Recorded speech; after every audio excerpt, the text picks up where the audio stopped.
हस्तिनापुर एक ऐसी जगह जहाँ पर कौरवों और पांडवों का युद्ध हुआ था, उनकी जन्मस्थली भी बताया जाता है। कहा जाता है कि यहीं से महाभारत के युद्ध की शुरुआत भी हुई थी। पहले आपको रास्ता समझा दूं, ये है हस्तिनापुर की मेन रोड। ये रास्ता आप जो देख रहे हैं ये अंदर की तरफ जाता है और यहाँ पर हमें बहुत सारे मंदिरों के दर्शन होते हैं। तो आइए देखते हैं हमें कौन कौन से मंदिरों के दर्शन अंदर होते हैं। चलिए, हस्तिनापुर की मेन रोड से अंदर आने के बाद हमने अपनी कार इधर पार्क कर दी है और कोई चार्ज नहीं है, इसका फ्री ऑफ कॉस्ट चार्जिंग है। और उसके बाद जब हम आगे चलेंगे तो इधर यहाँ पे माता के मंदिर का बोर्ड मिलेगा, जो माता के 51 शक्तिपीठों में से एक है। यहाँ पर सबसे खास बात ये है कि यहाँ पर साल में 2 बार मेला लगता है। एक तो सावन के समय में मेला लगता है और दूसरा आपका गंगा स्नान पर यहाँ पर मेला लगता है। माता का शक्तिपीठ जो कि माता की यहाँ पर दाहिनी जंघा गिरी थी और कहा जाता है कि माता की दाहिनी जंघा गिरने की वजह से बहुत श्रेष्ठ माना जाता है। और यहाँ पर बंदर भी है, अगर आप हमले से बचना चाहते हैं तो अपने साथ कुछ न कुछ जरूर लेकर आइए। कहते हैं कि पांडवों की कुलदेवी है जो यहाँ पर विराजमान है। तो आइए दर्शन करते हैं।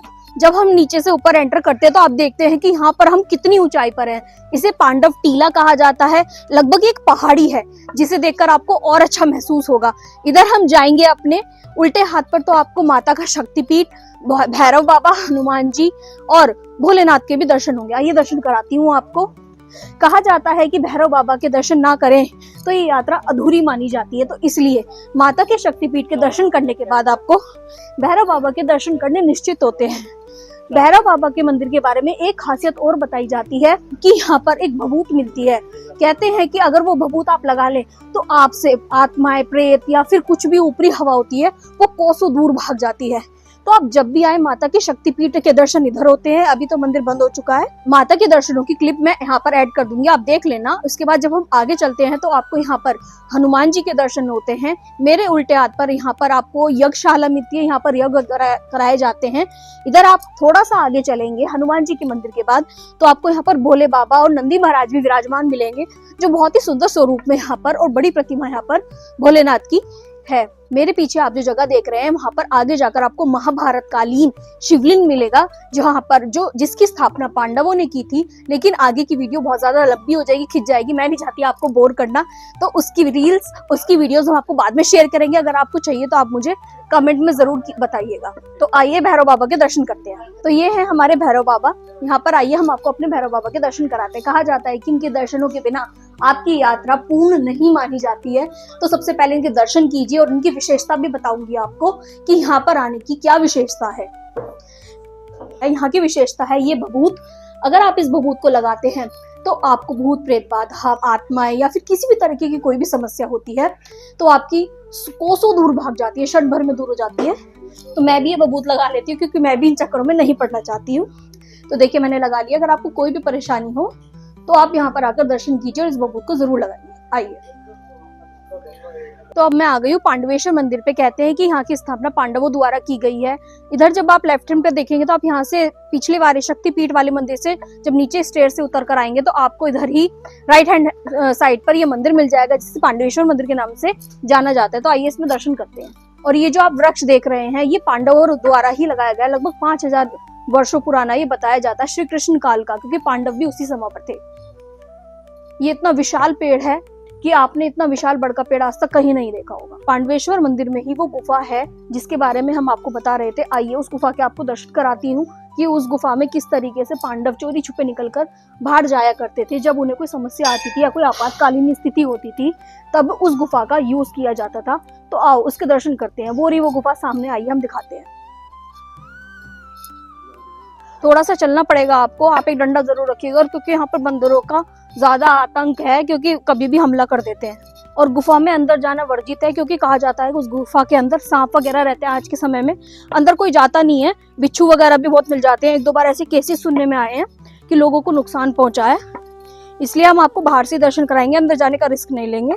ये है वो गुफा जिसके बारे में हम अभी तक बात कर रहे थे। इसमें पांडव अपनी हीरे जवाहरात, सोना चांदी छुपाते थे ताकि कोई भी आपातकालीन स्थिति आ सके तो वो उसमें से निकल के जा सके या फिर उन चीजों का इस्तेमाल करके अपना जीवन यापन कर सके। इसके अंदर जाना बहुत खतरनाक हो सकता है, तो कोई भी ट्राई ना करे अंदर जाने की। आइए चलते हैं फिर।